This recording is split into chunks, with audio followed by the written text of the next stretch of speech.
Assalamualaikum warahmatullahi wabarakatuh. Halo semuanya, kembali bersama saya Indra di channel Lepas Tengah Malam.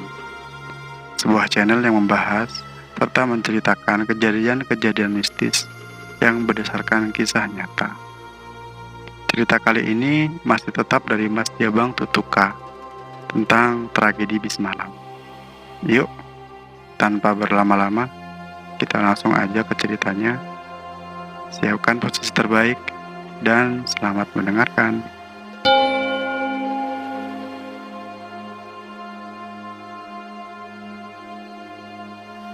Tragedi bis malam bagian kedua. Dan tak lama kemudian aku pun pamit untuk pulang pada Reza. Sepanjang di perjalanan, di atas motor aku merasakan hal yang tidak enak. Entah apa, tapi hati ini merasa tidak enak. Dalam hatiku berkata, mungkin ini karena kejadian tadi. Dan entah kenapa motorku saat itu terasa berat sekali. Seperti aku membonceng seseorang. Padahal aku sendirian saat itu. Sesekali aku menengok kesepian motorku karena jalanan saat itu memang sangat sepi dan waktu menunjukkan pukul 11:30 malam. Sesampainya di rumah, aku pun memarkirkan motorku dan lalu cepat masuk ke dalam rumah. Entah kenapa rasanya merinding sekali malam itu. Untuk masuk kamar mandi pun rasanya tidak berani, jadi aku putuskan untuk segera masuk kamar saja. Ketika aku tiba di depan pintu kamar dan menyalakan lampu kamarku, astaga, mulutku seolah dibungkam. Sekujur tubuhku lemas. Mungkin seperti itu rasanya mau pingsan. Tapi aku masih ada energi untuk tetap sadar. Aku melihat seorang wanita ada di dalam kamarku dengan berpakaian putih kotor dan lusuh, dengan rambutnya yang panjang dan basah. Kakinya yang kotor seperti sudah menginjak tanah, sedang menari-nari membelakangiku. Dia menari layaknya penari jaipong. Tubuhku bergetar sangat hebat. Kakiku terpaku di depan pintu kamar. Pandanganku seakan terkunci untuk terus melihatnya. Sampai akhirnya ketika dia asik menari, kepalanya bergerak menengok ke arahku dengan perlahan, dengan posisi sedikit terbungkuk badannya. Ketika tepat dia melihatku, aku bisa jelas sekali melihat wajahnya. Ya Tuhan, ternyata dia adalah Sari yang ada di bis itu. Aku tak bisa berkata apa-apa. Wajahnya penuh luka, kelopak matanya sangat hitam, sangat pucat dengan rambutnya yang panjang dan basah menutupi sebagian wajahnya. Ya Tuhan, saya sangat merasakan takut sekali saat itu. Ketika kami sudah saling menatap, tiba-tiba Sari menyeringai sambil tertawa kecil dan berkata, "Tolong saya." Aku yang tidak bisa berkata apa-apa hanya diam. Lalu tak lama Sari meloncat-loncat kecil dan semakin dekat menghampiriku. Entah apa yang terjadi saat itu, aku pun langsung pingsan dan tidak sadarkan diri. Dan ketika aku sadar, di sekelilingku sudah ada orang-orang yang sedang mencoba memulihkanku. Aku sedikit pusing dan mencoba mengingat apa yang telah terjadi. Saat itu sudah pukul 7 pagi, dan ketika aku mencoba untuk duduk, ternyata bajuku sangat kotor sekali penuh dengan tanah. Orang rumahku merasa aneh melihat kondisiku yang kotor dan pingsan. Mereka pun mulai menghujaniku pertanyaan-pertanyaan dengan apa yang telah terjadi kepadaku. Tapi aku hanya terdiam dan bergegas ke kamar mandi untuk membersihkan badanku dari tanah. Dan keluargaku membantuku membersihkan kamarku yang lagi-lagi kotor penuh dengan tanah. Setelah selesai dari kamar mandi, mereka pun lalu menghampiriku dan menanyakan apa yang telah terjadi. Aku pun bingung menjelaskannya, dan akhirnya aku pun berbohong. Aku bilang bahwa aku semalam terjatuh terpeleset di tempat kopi, dan kebetulan tempat kopi itu lantainya memang tanah. Lalu kenapa sampai kotor begitu kamarmu? Apa kamu tidak sempat cuci kaki dulu saat masuk kamar? Lagian kan kamu tuh pakai sepatu. Kok bisa sampai telapak kakimu kotor begitu? Terus ibu lihat sepatu kamu di bawah kok tidak kotor sekali? Tanya ibuku.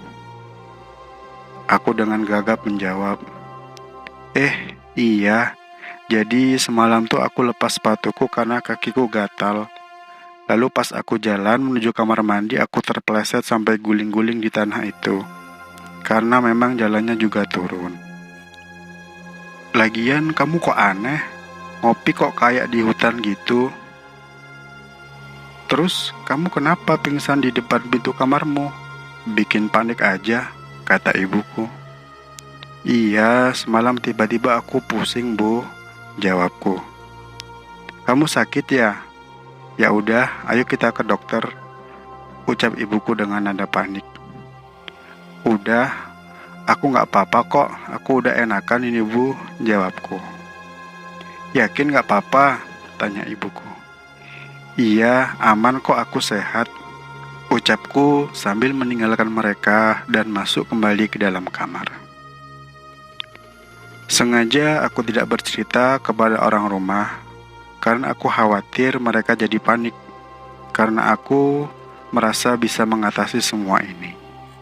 Di dalam kamar, aku hanya terdiam dan mencoba mengingat kejadian semalam dan kenapa ini bisa terjadi kepadaku. Aku pun menelpon Reza dan menceritakan apa yang telah aku alami semalam. Tak lama, Reza pun akhirnya datang dan mengajak aku menemui orang pintar yang memang dia kenal juga. Aku pun tidak bisa menolaknya. Kali ini aku mencoba mengikuti apa yang dia sarankan. Aku pun bersiap-siap dan bergegas untuk pergi ke rumah orang pintar itu bersama Reza di daerah Sumedang, Jawa Barat. Memang sih cukup jauh jaraknya, sekitar 3 jam dari Bandung jika menggunakan motor.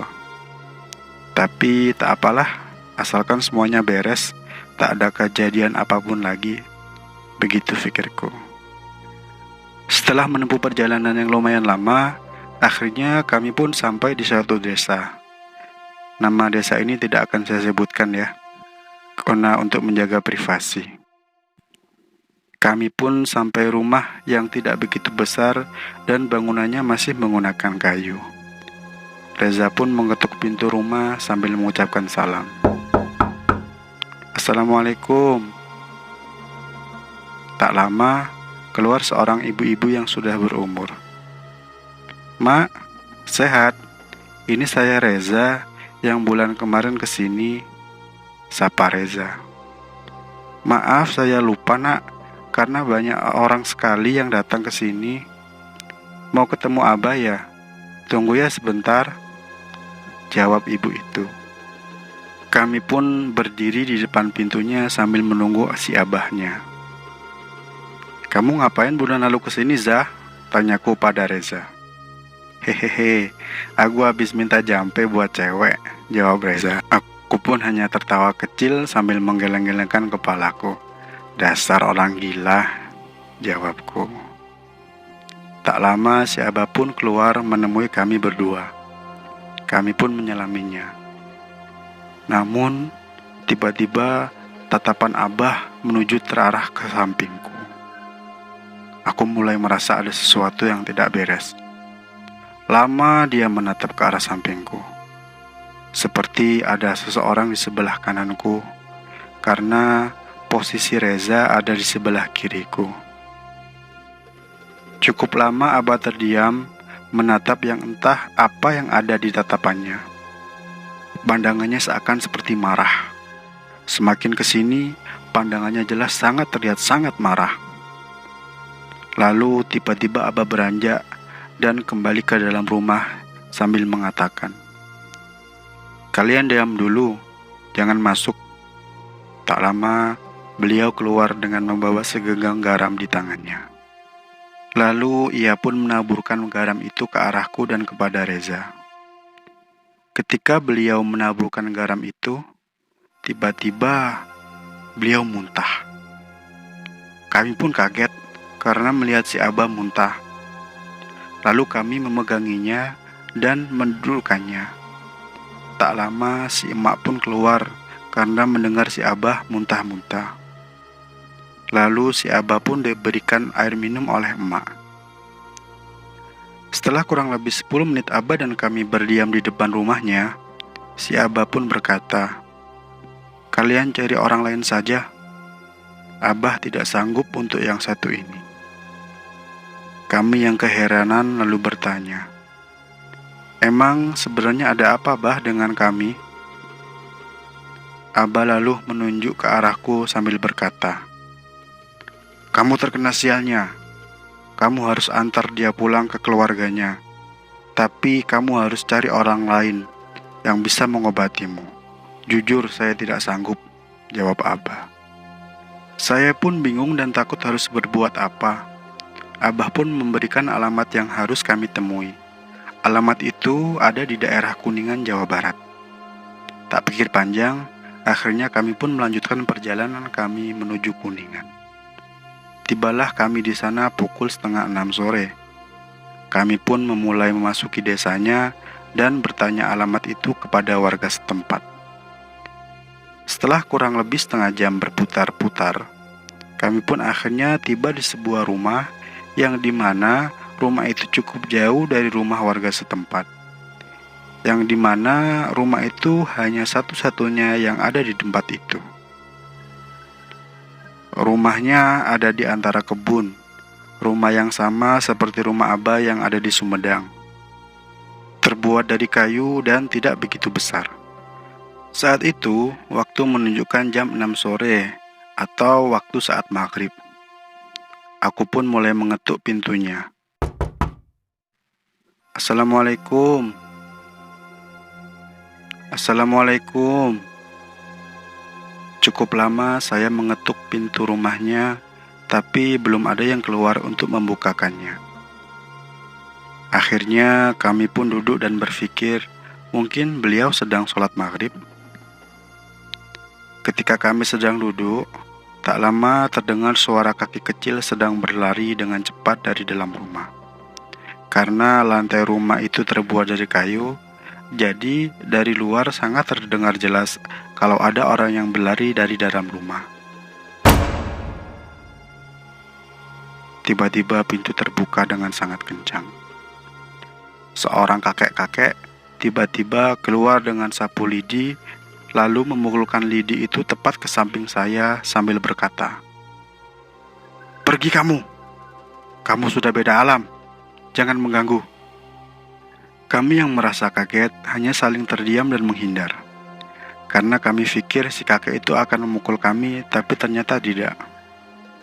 Setelah si kakek itu memukulkan lidi, terdengar dari jauh di balik semak-semak, terdengar suara wanita ketawa cekikikan sambil mengatakan, "Antarkan saya." Sekujur tubuhku tiba-tiba merinding mendengar suara dan kata-kata itu. Lalu si kakek pun mempersilahkan kami masuk ke dalam rumahnya. Tak banyak barang di rumahnya, hanya ada ruang tamu dan kamar tamu. Semua dindingnya dikelilingi bilik dan yang membuat suasana sangat dingin karena rumah itu memakai lampu yang berwarna kuning yang sudah redup. Di rumah itu hanya ada si kakek dan nenek. Kami pun dipersilahkan duduk di atas karpet plastik yang sudah usang. Dan tak lama si nenek pun menunjukkan kami teh dan ikut duduk bersama kami. Ketika aku hendak mau menceritakan apa yang aku alami, si kakek tiba-tiba sudah duluan membuka pembicaraan.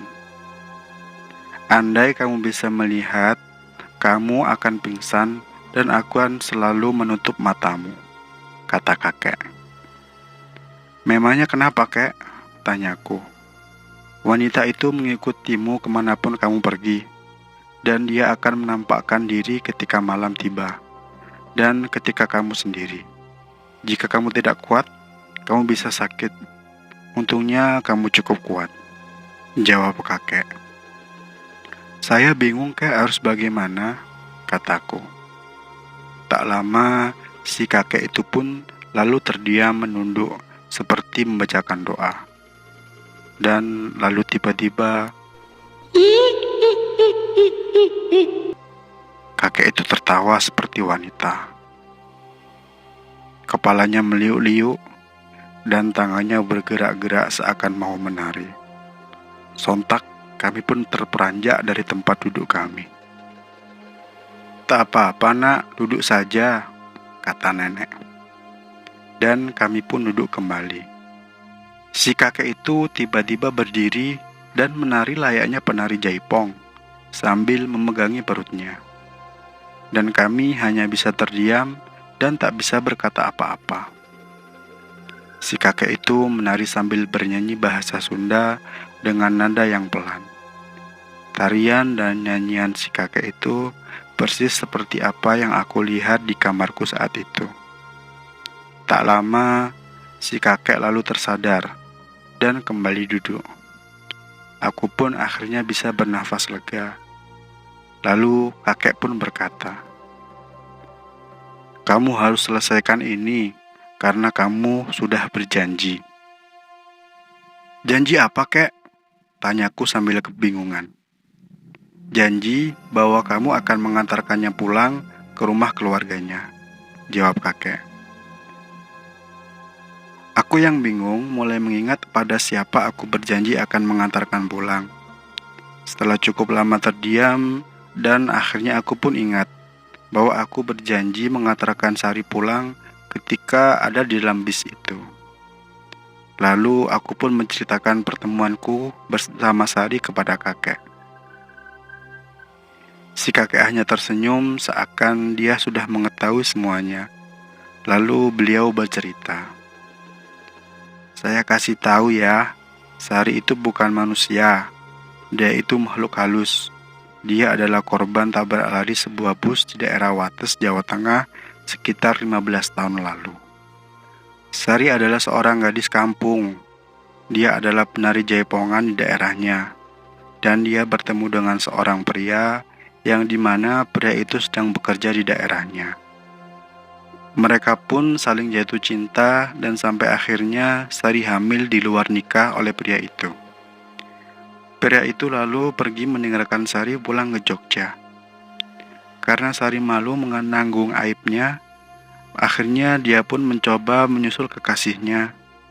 Setibanya di Jogja, ternyata Sari disambut buruk oleh pria itu, karena pria itu ternyata sudah mempunyai anak istri. Sari sempat disiksa oleh pria itu, karena memang pria itu tidak mau bertanggung jawab atas kehamilannya Sari. Sari pun merasa kecewa dan sedih. Saat itu dia bingung harus pergi kemana. Dan ketika malam hari, dia berjalan di jalan Wates, dia pun tertabrak oleh bis malam. Dan bis malam itu pun kabur begitu saja, tidak mau bertanggung jawab. Dan Sari pun meninggal di tempat saat itu juga. Dan jasadnya itu diketemukan oleh warga setempat di pagi harinya.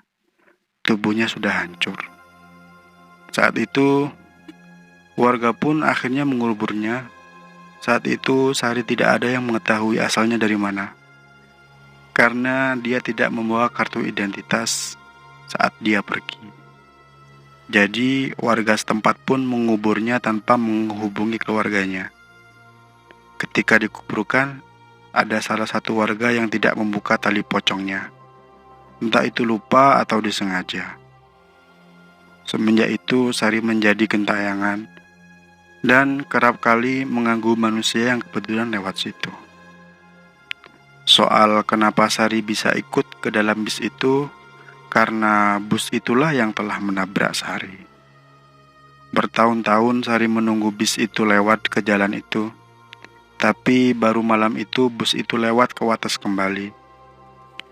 Makanya dia ada dan ikut dalam bis itu dan bertemu sama kamu.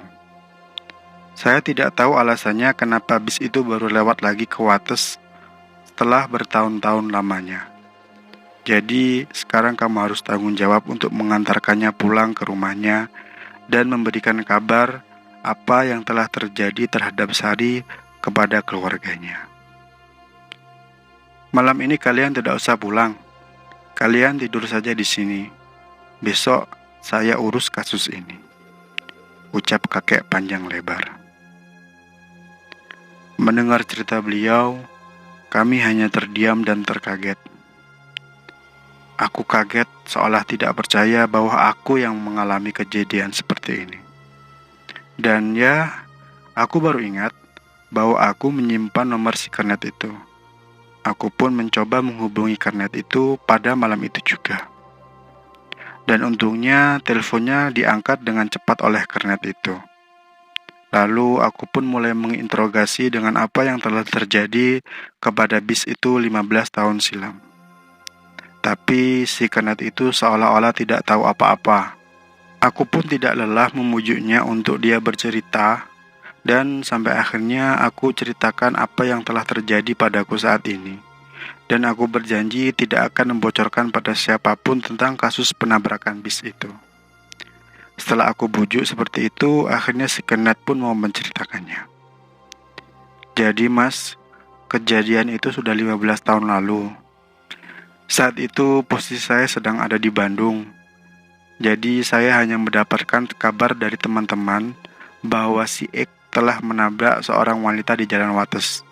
Alasan sopirnya sih karena wanita itu berjalan terlalu ke tengah.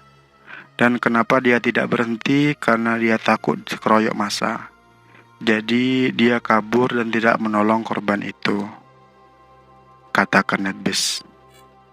Saat kejadian penabrakan itu, penumpang pun sempat kaget dengan adanya benturan yang cukup keras terhadap bis.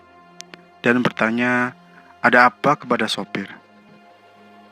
Tapi si sopir menjawab bahwa dia tadi baru saja menabrak kambing. Dan semenjak kejadian itu, bis itu pun tidak dioperasikan kembali dan disimpan di sebuah garasi besar di daerah Jawa Tengah.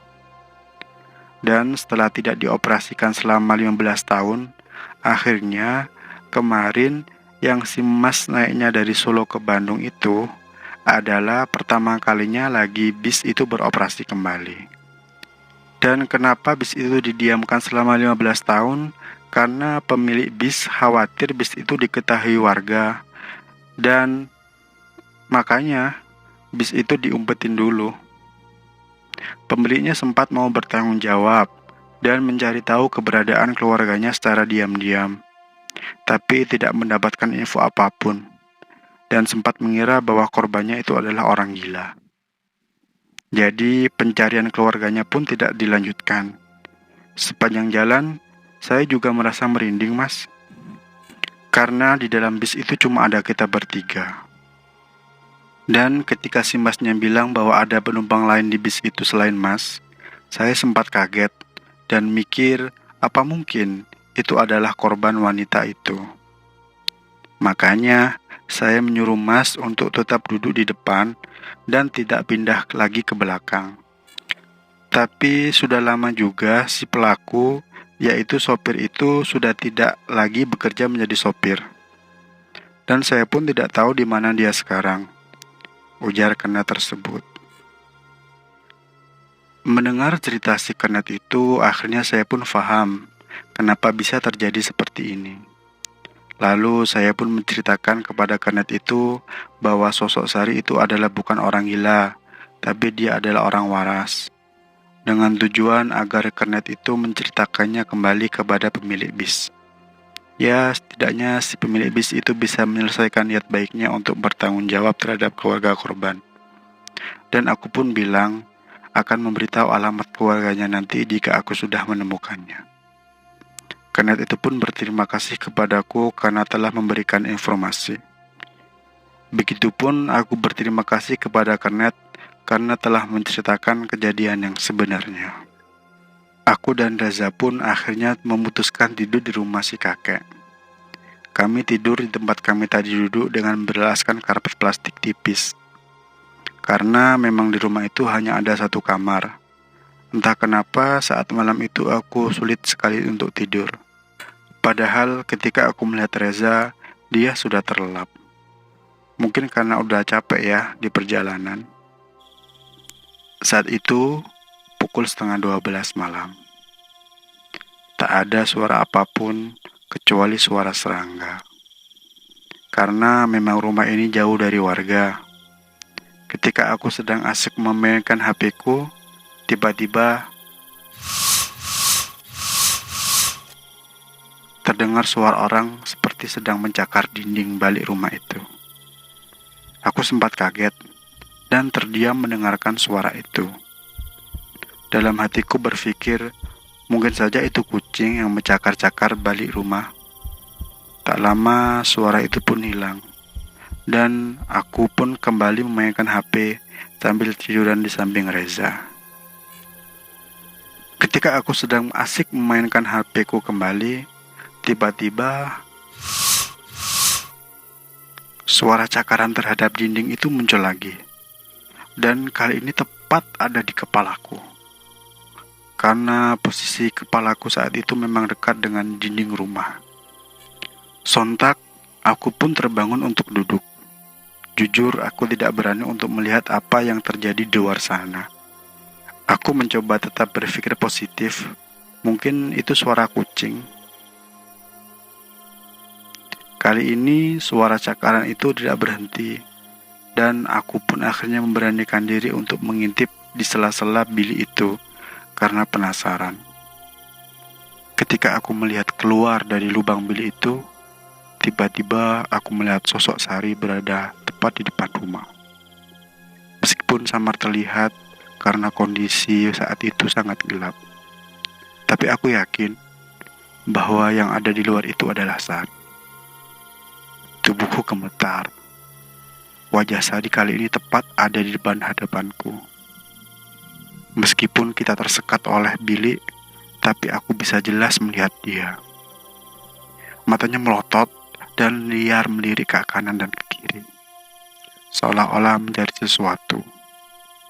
Tubuhnya sedikit membungkuk dengan baju yang sama, dan tangannya pun tak berhenti mencakar-cakar dinding bilik rumah. Ketika aku sedang fokus melihat wajahnya, tiba-tiba mata dia memandangku di sela lubang bilik itu. Mata dia melotot ke arah mataku. Mulutku seakan dikunci untuk berteriak memanggil Reza. Lalu Sari lagi-lagi berkata, "Antarkan saya, antarkan saya." Kali ini dia mencakar dindingnya dengan sangat kencang, sambil diiringi suara cekikikan yang sangat membuatku semakin lemas.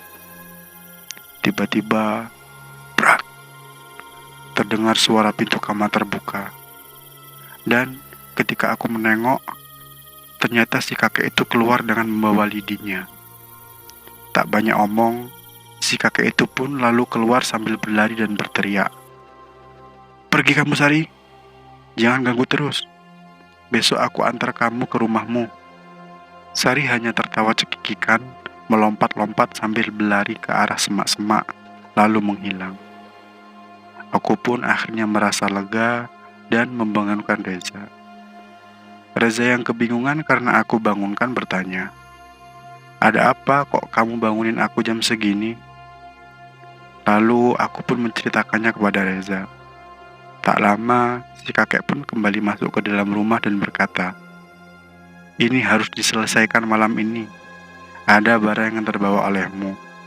Coba kamu ingat-ingat," kata kakek. Aku pun dan Reza mencoba mengingat apa yang telah kami bawa. Sampai akhirnya Reza berkata, "Oh iya, aku menaruh tali itu di dalam jok motor." Aku merasa kaget karena ternyata selama ini aku membawa tali itu kemana-mana. Aku tidak habis pikir, kenapa kita bisa lupa kalau tali itu ada di dalam jok. Padahal tadi sebelum berangkat, aku sempat mengisi bensin, tapi karena tali itu ada di dalam kresek hitam, jadi aku tidak ngeh kalau isi dari kresek itu adalah tali. Padahal tadinya niat kami akan kami buang, tapi untungnya lah kami tidak membuangnya, karena toh si kakek meminta tali itu. Akhirnya aku dan Reza pun pergi keluar untuk mengambil tali itu di dalam jok dan memberikannya kepada kakek. Si kakek pun lalu bergegas mengambil wadah yang berisikan air, lalu memasukkan tali mayat itu ke dalam air itu. Ketika tali itu dimasukkan, tiba-tiba ada suara wanita berteriak sangat kencang di luar rumah. Lalu si kakek pun terdiam dan tertunduk kurang lebih selama 5 menit. Setelah itu, kakek memberikan alamat Sari kepadaku. Sari tinggal di daerah Ciwidey, Jawa Barat. Si kakek lalu menyuruhku agar besok pagi segera pergi ke Ciwidey dan memberikan tali pocong itu kepada keluarganya untuk dikuburkan. Pagi pun tiba. Aku dan Reza segera bersiap-siap untuk pergi ke Ciwidey. Lumayan cukup jauh, karena posisi kita ada di daerah Kuningan, Jawa Barat. Kurang lebih kita akan menempuh waktu perjalanan 6-7 jam. Tak lama, kami pun pamit. Saat itu waktu menunjukkan pukul jam 8 pagi. Jadi kemungkinan kita akan sampai Ciwidey pukul 3 atau 4 sore. Kakek hanya berpesan kepada kami agar kami tidak menunda-nunda untuk menemui keluarganya hari ini juga, entah bagaimanapun keadaannya. Pokoknya kalian harus sampaikan tali ini kepada keluarganya hari ini juga. Jika tidak, nanti akan ada hal yang lebih menyeramkan lagi. Karena dengan kalian mengantarkan tali ini kepada keluarganya, secara tidak langsung kalian sudah mengantarkan kepada keluarganya. Kami pun lalu segera pergi menuju Ciwidey. Entah kenapa di perjalanan kami selalu menemukan hambatan. Sampai jam 4 sore kami masih berada di Jalan Cadas Pangeran. Dan kemungkinan kami akan tiba di Ciwidey pukul 8 malam. Ketika kami tak jauh melaju di Jalan Cadas Pangeran, tiba-tiba brak, motor kami jatuh tergelincir. Karena memang jalanan yang berliku dan licin karena kondisi jalan cukup basah setelah hujan. Lalu kami pun ditolong oleh beberapa warga setempat. Luka kami lumayan cukup parah, dan motor pun rusak di bagian depan, dan sangat tidak mungkin kami saat itu untuk melanjutkan perjalanan menuju Ciwidey. Tapi di sisi lain, kami harus tiba di Ciwidey hari itu juga. Kami lalu dibawa ke salah satu rumah warga setempat dan diobati. Aku dan Reza berunding mencari jalan agar kami tetap bisa melanjutkan perjalanan menuju Ciwidey. Aku sempat meminjam motor kepada beberapa warga yang ada di situ dengan memberikan alasan yang darurat atau yang lain. Tapi tak ada satupun yang meminjamkannya kepada kami dengan berbagai alasan. Aku cukup paham, karena kami orang asing. Jadi mungkin mereka takut untuk meminjamkan kendaraannya kepada kami.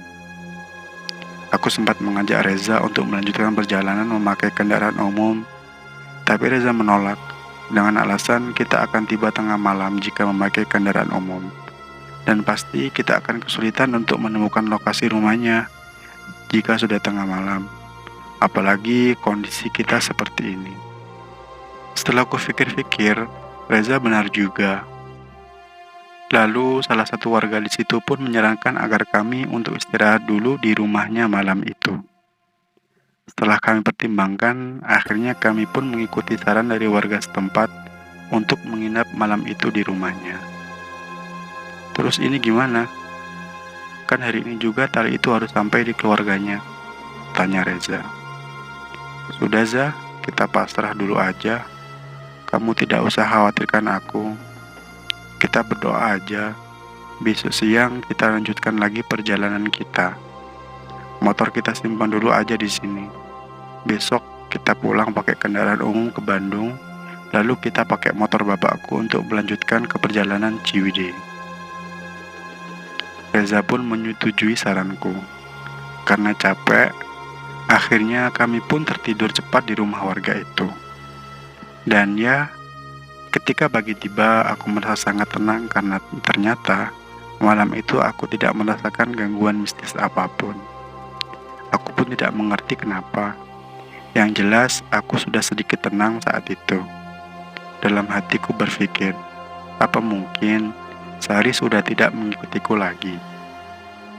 Kami pun lalu bersiap-siap untuk pulang ke Bandung dan berpamitan kepada pemilik rumah. Pak, terima kasih ya untuk tumpangan tidurnya. Kami mau pulang melanjutkan perjalanan pulang ke Bandung. Dan kami mau menitipkan motor kami di sini sementara, karena kami harus buru-buru pulang.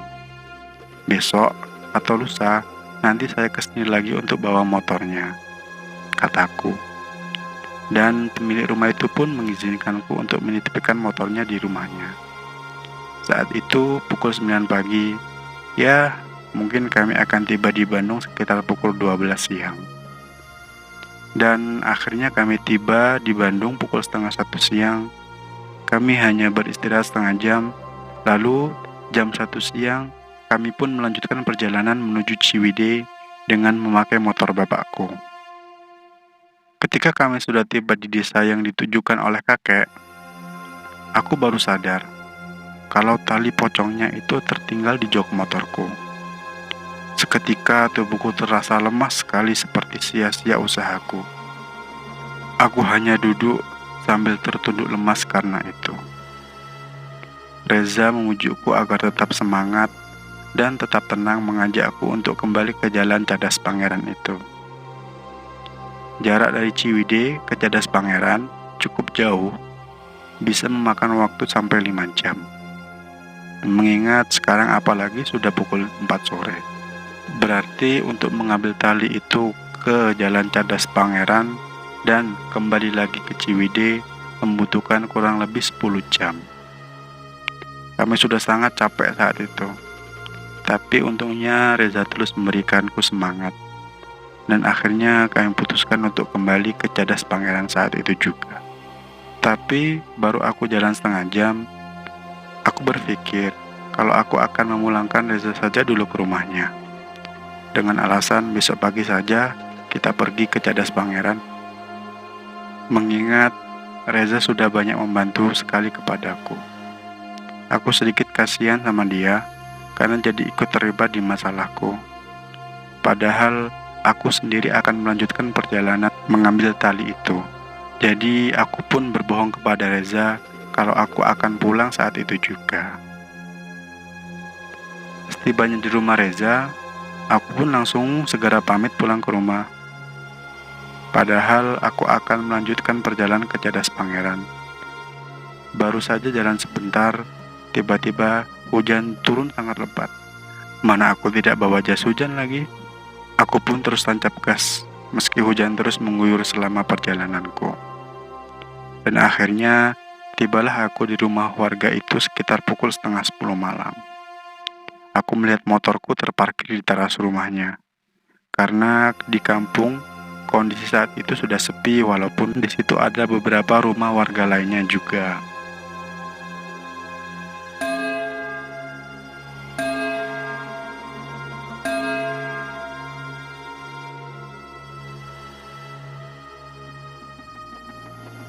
Demikian cerita tragedi bis malam bagian kedua. Bagaimana menurut kalian? Kira-kira apa yang terjadi kemudian? Jawab di kolom komentar ya. Dan untuk kalian yang punya cerita mistis dan ingin di-share di channel ini, silahkan secara runut kirim via email ke lepastengahmalam@gmail.com. Untuk kalian yang suka mendengarkan cerita-cerita mistis, langsung aja subscribe, karena kita akan selalu mengupdate cerita menarik lainnya. Nyalakan juga loncengnya agar kalian tidak ketinggalan cerita lain dari channel Lepas Tengah Malam. Sekian. Terima kasih. Assalamualaikum warahmatullahi wabarakatuh.